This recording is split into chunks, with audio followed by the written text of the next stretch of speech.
వదిలే అన్నయ్య, లేకపోతే తన మూడు మారిపోయే అవకాశం ఉంది.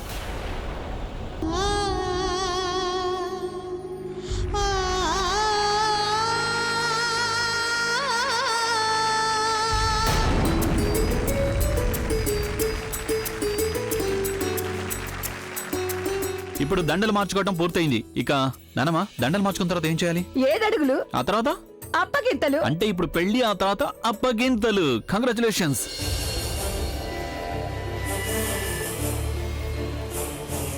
ఇక నువ్వు మా మనిషి కాదు, మేము నీ మనుషులం కాదు.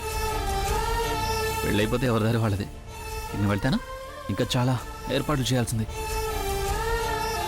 అయ్యో నానమ్మ, పెళ్లిలో ఇంకా చాలా ఏర్పాట్లు చేయాలి కదా. పద. అవునవును, పద పద వెళదాం.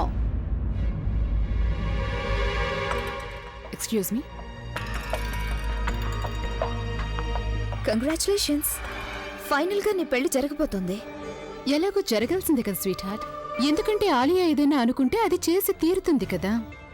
దాని అర్థం నువ్వు పెళ్లి అనుకున్నట్టు జరిగితే ప్రజ్ఞ ఈ ఇంటి నుంచి వెళ్ళిపోవడం కూడా అనుకున్నట్టు జరుగుతుంది కదా. ఖచ్చితంగా. Cheers. బుల్బుల్ ఫ్యామిలీ మొత్తం వచ్చింది, కానీ బుల్బుల్ కనిపించట్లేదు. ఎందుకని?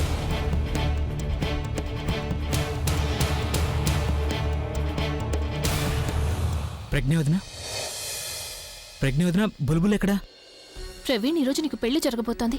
ఈ సమయంలో నువ్వు బుల్బుల్ గురించి ఆలోచించకుండా ఉంటేనే అందరికీ మంచిది.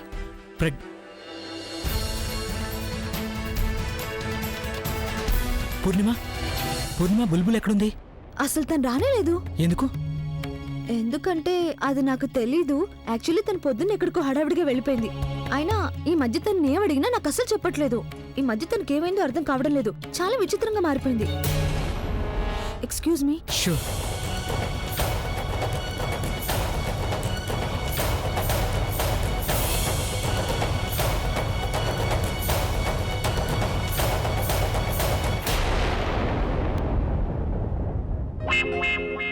నా జిప్. రాబిన్, ఈ పళ్ళని అక్కడ మంటపంలో పెట్టు. ఇప్పుడు ఏం చేయాలి? గది చాలా దూరంలో ఉంది. నేను ఇలాగే అక్కడికి ఎలా వెళ్ళను? ఈ బయట కూడా నెట్టుతో ఉంది. దీనిలో పూర్ణిమ, ఈ పూర్ణిమ ఎక్కడికి వెళ్ళిపోయింది? ఎక్కడ కనిపించడం లేదు. సాయం చేయడానికి ఎవరిని పిలవాలి? మహారాణి గారు ఇక్కడున్నారా? మీకోసం మీ బానిస వచ్చేసాడు. మిమ్మల్ని నానమ్మ పిలుస్తోంది, వస్తారా? కమాన్. ఏంటి? ఏయ్, మహారాణి అన్నాను కదా, నిజంగా మహారాణిలా ఫీల్ అవుతున్నావా? ఓవర్ చేస్తున్నావేంటి? పద, నానమ్మ పిలుస్తోంది. వెనక బ్లౌజ్ ఓపెన్ అయింది. అయితే? అరే అయితే ఏంటి? నేను ఎలా వెళ్ళగలను? నేను ఇలా ఓపెన్ బ్లౌజ్ తో అందరి ముందుకి ఎలా వెళ్ళగలను? మీరు సరిగ్గా వేశారా లేదా? అవును, నేను సరిగానే వేశాను. ఒక్క నిమిషం. మీరు నా వీప్ మీద చేపెట్టి ఎందుకు వెనకే వచ్చారు? మీకు తెలుసు కదా నా జిప్ విరిగిపోయిందని. మీరు కావాలని చేశారా? అరే, కావాలని ఎందుకు చేస్తాను? విరిగిపోయిందంతే. నేను నీకు చెప్దామని అనుకున్నాను, కానీ చెప్తే గొడవ పడతావేమో అని నేను. ఇంత పెద్ద విషయం చెప్పకపోతే నేను గొడవ పడక ఏం చేస్తాను? చెప్పకపోతే మాత్రం ఏమైంది? నేను నీకు హెల్ప్ చేశాను కదా. నీకు మాత్రం అసలు నా హెల్ప్తో కొంచెం కూడా అవసరం లేదు కదా. నేను నీకు హెల్ప్ చేస్తుంటే నువ్వు నాతో ఏమన్నావు చెప్పు? నేనేదో ప్లాన్ చేస్తున్నాను, నా గర్ల్ ఫ్రెండ్ చూస్తోంది అన్నావు. ఇప్పుడు వచ్చిన వాళ్ళంతా నిన్నే చూస్తుంటారు, నిలబడి ఇక్కడ స్టాచ్యూ లాగా. కిస్మిస్ స్టాచ్యూ. ఆగండి. చూడండి, మీరు నన్ను గది వరకు తీసుకువెళ్ళండి. నేను గదిలోకి వెళ్ళి మార్చుకుంటాను. కానీ నీకు నా హెల్ప్ అవసరం లేదు కదా. నేను ఎందుకు తీసుకెళ్ళాలి?